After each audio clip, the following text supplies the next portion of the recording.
I was born in Cincinnati. I'm the older of two. My sister is 2 years younger. My parents were both born in the U.S. My father in Cincinnati, my mother in New York. I went to school in Cincinnati. I didn't realize what a wonderful city that was to grow up in until I went to Europe the first time. I was, my late husband was a rabbi, an army chaplain.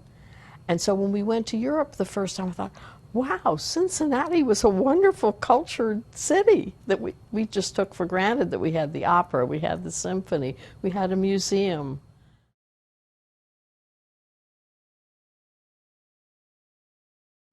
I'm sort of typecast to be a rabbi's wife, known in Yiddish as a Rebbetzin. Now, many Reform Jews raise their hackles at the idea of Rebbetzin. No, rabbi's wife, but you're your own person, all that. I got through that. I didn't do that. I always was religious.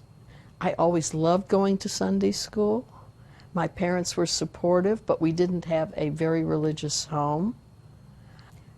But I was the perfect person because I liked congregations. When I was going to college, I was a sociology major. I fully expected I would marry my future husband, who was going to be a rabbi. I would be a rabbi's wife. I didn't need my own occupation. I was not being educated for a career.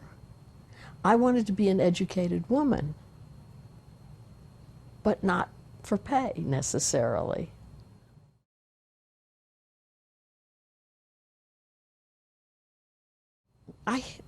My general feeling is gratitude for what I had. My husband and I were both very realistic about life. You're born, you live, you die. This is the normal progression, some sooner, some later, but we will all die. And so it's been one of the difficult things for me to understand through the years is how people react to death. As if, I mean, particularly how could God do this to me? That one is so far from anything I could ever think of. It was just, I really mean gratitude. We were married 45 years. You know, we had a good life. We did a lot. We never postponed things. We traveled. It's just, it was sad that it happened, but gratitude. I mean, it's just when you think of how he died. He had the stroke on Friday night. He died on Monday. Look at how many people are taking care of somebody for years.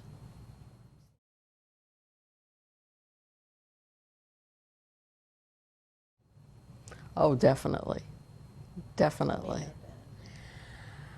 I think I can sum it up with a very important sermon that Rabbi Sam Stahl gave. And I'm not even sure what year, but I think it might have been after my husband died, but not that long, maybe a couple of years. And it was about prayer. And he said, there are 3 reasons to pray. One is to express gratitude. 2 is to acknowledge you're not the center of the universe. And 3, that when you go through difficult times, you feel someone is with you. And that was, I thought, that's it. I had this life of being religious, feeling good about being Jewish, so that when the times came that I needed strength, I figure I don't need it from people so much because I have a relationship with God. And it just sort of was that wow experience of that's it. The gratitude, I'm not the center of the universe, and someone is with me.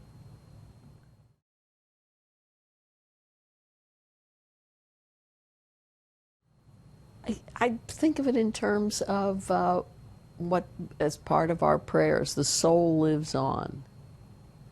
I don't ever remember when I was growing up there being a discussion of life after death. I knew Christians believed in life after death. I just never thought about it. I didn't think the Jews had a belief in that at all. I had never studied it. But that the soul lives on, so that there is something continuing. And then it wasn't until much, much later that I learned of Jewish attitudes toward life after death. I mean, Orthodox certainly has it. Reform, it's more a take it or leave it kind of thing. You can believe it if you want. You don't have to. We don't have a fixed idea. But Orthodox does. That's why they don't allow cremation. Because they have a prayer about resurrection of the dead that Reform Jews took out. Now in the latest prayer book we have it as an option, those extra few words. We don't use them at Temple Bethel, but they're there if you want to. But the Orthodox prayer really translates about resurrection of the dead.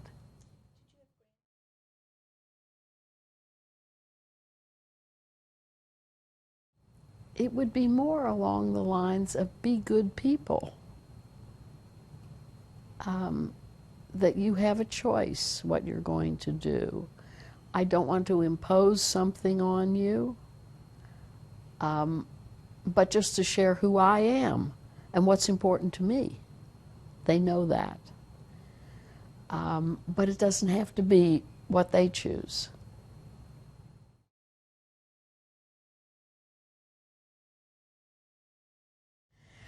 Well, we have an institutionalized system of forgiveness called Yom Kippur, the Day of Atonement, when the idea is that God will not forgive us of what we have done wrong in connection with humans.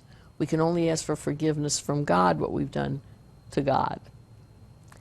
So that there are 10 days, we call the days between Rosh Hashanah, the New Year, and the Day of Atonement. We're supposed to make peace. And the idea is if you have wronged someone, you ask for forgiveness. Now, if the person says, I'm not forgiving you, you've done your part. That's all you can do. But the realization that you have done something wrong is important, because otherwise it's just, I'm not speaking to them. You know, I'm right, they're wrong. Let them grovel.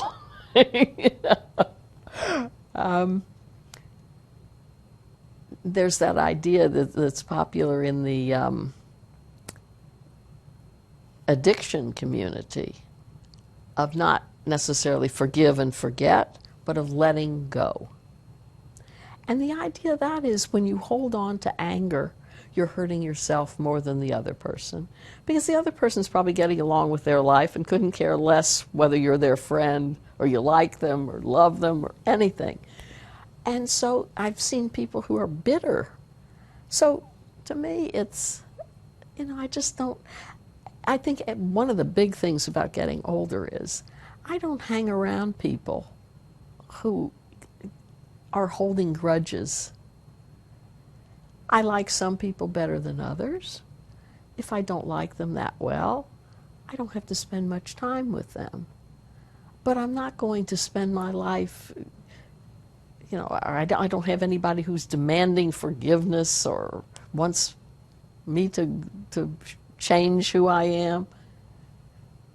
No. I don't think it's so much the turn the other cheek as much as it is letting go.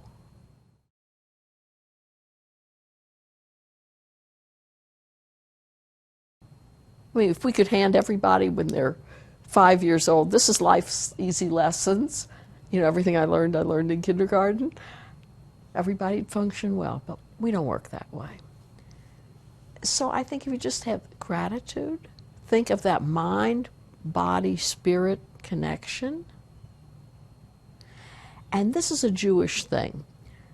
Thoughts, feelings, and action. Those are the other triad to keep in mind. Judaism is a religion of action, a mitzvah system. Sometimes it's translated as good deed, sometimes as commandment. But that you have to do something. So that just the idea of, oh, I'm a good person, I have happy thoughts, I'm thinking of others. Then the bottom line, okay, what are you doing? You have to do something to make this real. So I think that's a very important Jewish concept.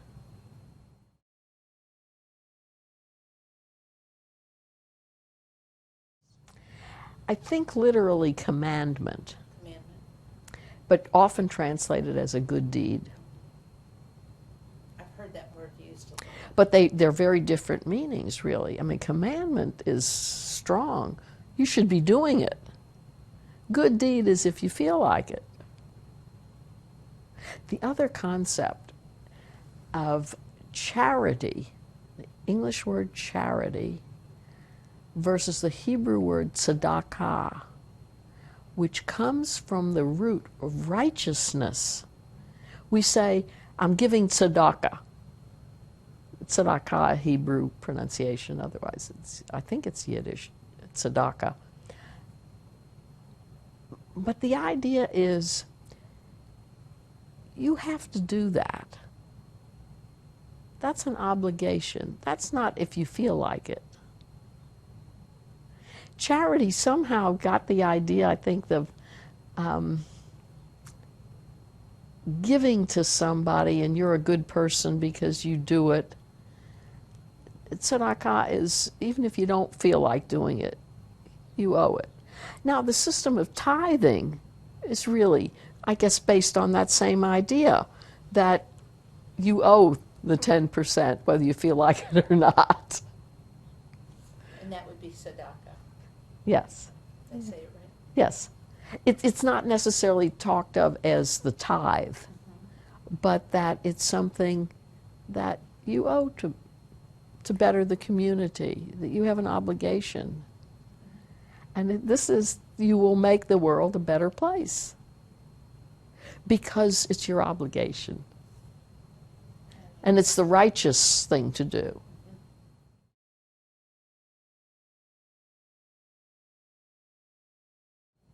Even for bad things. You know, I say that I used to be religious. Now I'm more spiritual. It's certainly the years I was married. I was at services every week. I had to get there on time, which meant we had an 8 o'clock service. I had to make a Sabbath meal, rush out, particularly when our daughter was young, get the babysitter, all that stuff. And I was a good wife in that sense. I was always there. But it really wasn't much, much more after I became a widow that I became spiritual. And even after my husband retired from the military, when he didn't have an obligation to conduct a service, we always went to services. But once I had the choice on my own, am I going on Friday night? What am I going to do? All of this is my choice now. And choice brings responsibility and some tension of what do I really want? And that's when I became much more spiritual. That this is what I want to do, that uplifts me, that makes my life better. Of the who am I?